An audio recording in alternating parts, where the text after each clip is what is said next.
Good morning, everyone. Um, Good to be here.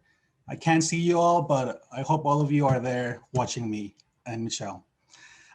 In order for our institution to meet its very ambitious goal of 40% completion by 2023, we need to take bold steps to ensure all of our students have access to a high caliber educational experience and just-in-time resources.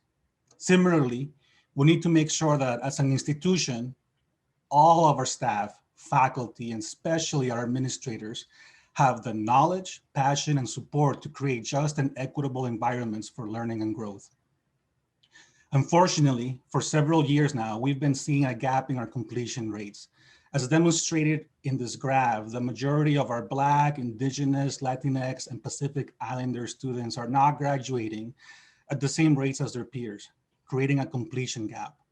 And even though our Asian students look like they're completing at higher rates in this graph, I would argue that when we break down this data even farther, many of our Southeast Asian students will have similar completion trends as their peers of color. This is a constant reminder of the persistent inequities found in higher ed, inequities dating back to the very core of why and for whom higher education was built for.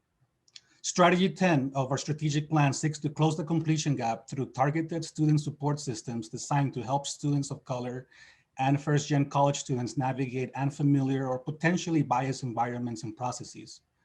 Under the leadership of AVP Catherine K. Kokemont, the Student Affairs Division assembled a care team dedicated to serving first-gen students of color through shared processes and student analytics. The care team is currently using predictive analytics from MySuccess to identify a cohort of students who might benefit from a more intrusive and individualized approach. MySuccess uses over 40 different data points ranging from previous academic performance in classes to time and term related metrics to determine how likely a student is to be retained at SLCC.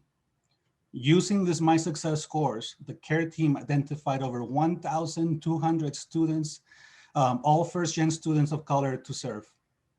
In its current version, the care team is made up of representatives from over 10 different offices that currently case manage students. You can see the list of offices in this slide, and they include departments like advising, the Office of Diversity and Multicultural Affairs, TRIO, and Orientation and Student Success.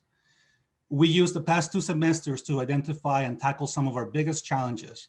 First, designing a process and protocols for our work together. This resulted in meetings every other week where our care team partners come together to learn about resources, discuss individual and collective student challenges, and collaborate with each other to impact the success of our targeted students.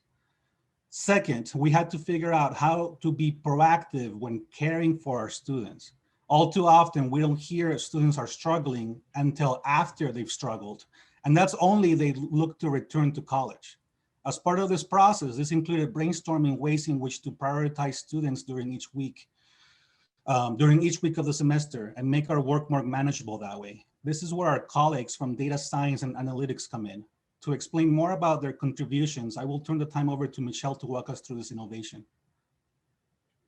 Thanks, Richard. When we heard about the work that the care team is doing, the data science and analytics team saw this as a great use for machine learning to help focus the care team's limited resources on the students that need the most help each week. We adopted a model that we've seen credit card processors using in how they catch fraud. Basically, your credit cards are watching your behaviors to determine when something might be out of the ordinary, possibly signaling fraud. How we applied this to our student data is that we're monitoring Canvas activity, not to find fraud, but instead to discover when a student might be struggling in one of their classes. When a student's login patterns or page views change, their course grade drops, we flag it for the care team to follow up on that student. This behavior might suggest that something has happened to the student where they might need assistance. And we also monitor for general behaviors that show that a student is struggling compared to their peers in the same class, such as only logging in once a week when others log in daily. We then built a dashboard for the care team to view the results of this machine learning algorithm. We combined data from Banner, Canvas, and MySuccess to give an at-a-glance view. Without this dashboard, it would take the team much longer to compile all of this information from each individual system. This dashboard shows information about the students and includes a visualization right here in the center that shows how the student's grade was high for most of the term, and then in the last few weeks had dropped. Armed with this data about how the student is doing in their class that they were flagged for in this algorithm, the care team is able to immediately intervene in a more meaningful manner to help our students succeed in their academic goals. With only one semester under our belts of operating the care team and this machine learning model, our results are preliminary. However, we are seeing that students in the care team's purview this fall, their retention rate from fall to spring was 3% greater than similar students not in this cohort.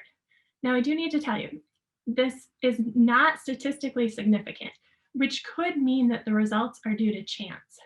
We'll be performing a full assessment of this initiative after the spring semester so that we can continue to tweak and improve our efforts.